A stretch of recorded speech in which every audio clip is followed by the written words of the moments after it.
All right, so welcome to Critical Wave Theory. And you've probably looked at the title of the episode, so I'm going to get right into it. One problem with someone who constantly polarizes people, places, and things is that it becomes harder to even agree with that person on anything. And Donald Trump is truly one of the most cartoonishly polarizing figures on the planet, and he is intentionally polarizing. See, the difference is everybody can have some polarizing ideas here and there.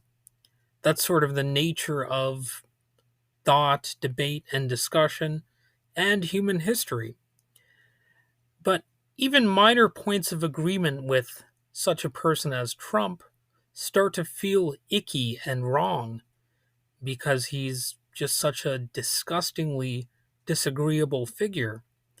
Now, offhand, I can't even think of any significant points of agreement, but I think a lot of you out there would know what I'm getting at.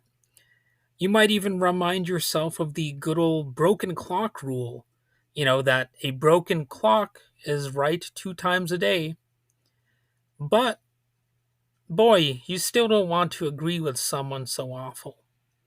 And on that note, I don't know how many false narratives Donald Trump peddled to win the 2016 presidential election, but I do know every single critique against him was dismissed as fake news, and his loyal base ended up having practically zero interest in fact checking him, and that's been the case pretty much ever since. Now, he does occasionally lose supporters. Sometimes people just snap out of it, and sometimes it's because one of his policies actually rubs them the wrong way.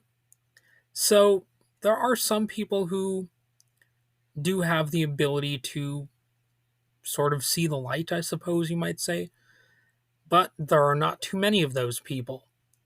And his words have, for many, become the gospel truth. And if he calls anyone or anything an enemy, then it is. And, there's no further debate for a lot of people. So that's why I struggle to respect Trump or his followers. Make no mistake, if you are completely opposed to Trump, you are potentially making enemies. Such is the nature of authoritarianism. Some consider any political disagreement with him an attack, and any critique of him is as dead as a doornail.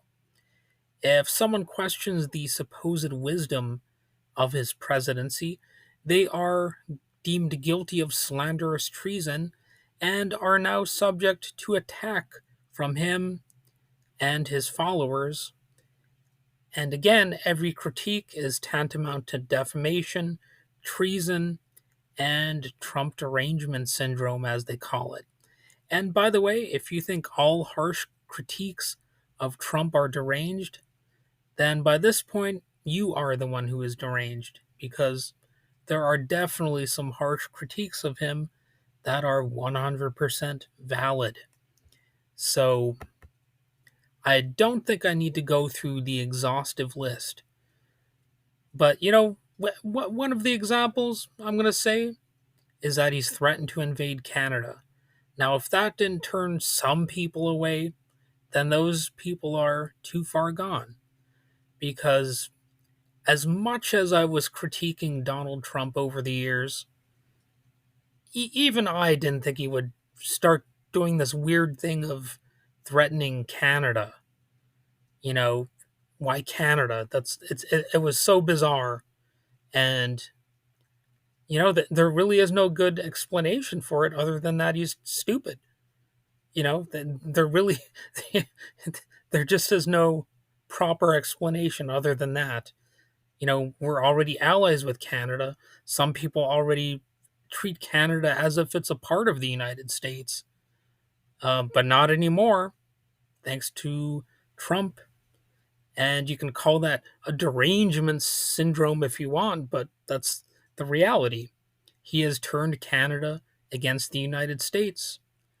And sure, Canadians probably had critiques of America before, such as the gun violence and the not having universal health care kind of stuff. But it seems like Canada wasn't hating America's guts.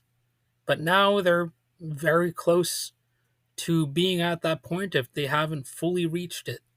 So, again, you got to thank Donald Trump for that. For me, I'm still waiting for him to prove me wrong about him on just about anything. As with any other president, I would expect their regime to implement actual policy changes that have positive impacts. That's my lofty standard. For a president, or I suppose any politician or institution, to do more good or more positive than harm. And if they don't, then I will critique them. I will criticize them. It's really that simple. It really doesn't have to be more complicated than that. But again, authoritarians do not want to hear criticisms, and neither do their followers. If I should ever respect him and his voters, they had very well better earn it. Now, I'd like to think my respect for all life is and always will be boundless, unconditional, regardless of others' political beliefs or voting records, but it's not. In simplest terms, if a person supports terrible ideas, they will most certainly lose some amount of respect from me, maybe even practically all respect. They have earned that loss of respect, and I see no sense in my apologizing for them or for that.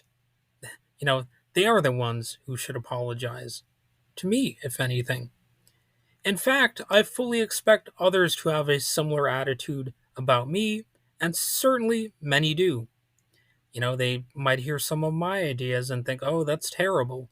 Universal healthcare is a terrible idea, even though other countries are already implementing it, and it seems to be working pretty normally, the way you would pretty much expect it to work. Maybe having some flaws here and there, but it's not a total failure as a concept or idea, So that would be one example of if you want to critique such an idea, then go ahead and step up to the plate. But, I'm not going to try to pretend that some idea is bad or good just because it's tied to a political party or a political figure.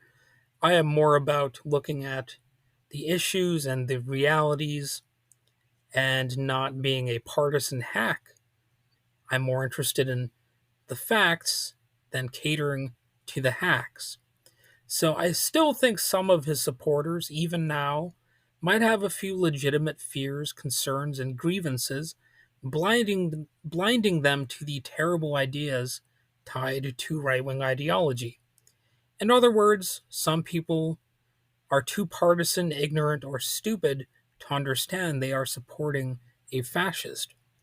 But I won't go far out of my way to cater to such people because they are still fascist adjacent at best. So, maybe I'm capable of holding the door open for one of these people, like if they walk into a store or something like that. If I'm polite enough, I'll do that. I won't necessarily care who it is, you know, but beyond just basic everyday sort of niceties, nah, I'm not gonna be like going that far out of my way to be kind. That era is over.